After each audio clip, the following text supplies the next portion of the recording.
Si Ulysses Boboy Alega ay isang jeepney driver. Ito ang nagiging hanap buhay niya araw-araw para kumita at alagaan ang kanyang pamilya. Sa simula ng kwento, nawalan siya ng jeepney sa oras na kailangan niya ito para magbayad ng upa sa bahay at bumili ng gamot para sa anak niya. Dahil dito, mas nagiging mahirap ang buhay nila. Habang sinusubukan niya pa ring magtrabaho at mabuhay, naganib-anib siya sa isang away kung saan aksidenteng may napatay siya. Dahil doon, siya ay inaresto at nakakulong ng mga awtoridad. Sa pagkakakulong niya, hindi maganda ang pagtrato sa kanya ng pulis at doon siya nakaranas ng hirap at lungkot. Pagkalabas niya sa kulungan, hindi na siya bumalik sa pagiging isang simpleng driver. Sa halip, sumama siya sa isang grupo na may kasamang mga tao na gumagawa ng illegal na gawain tulad ng arms smuggling, pagdadala at bentahan ng mga ipinagbabawal na armas. Dahil sa kanyang tapang at likas na pamumuno, unti-unti siyang naging leader o boss ng grupong iyon na tinawag na Alega Gang.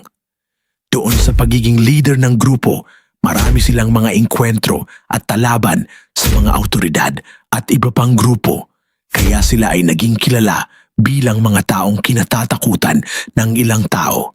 Kaya sila tinawag na Public Enemy number 1 ng Cebu dahil sa takot at reputasyon na dala ng kanilang grupo. Habang tumatagal, mas lalong nakilala ang grupo ni Boboy sa Cebu.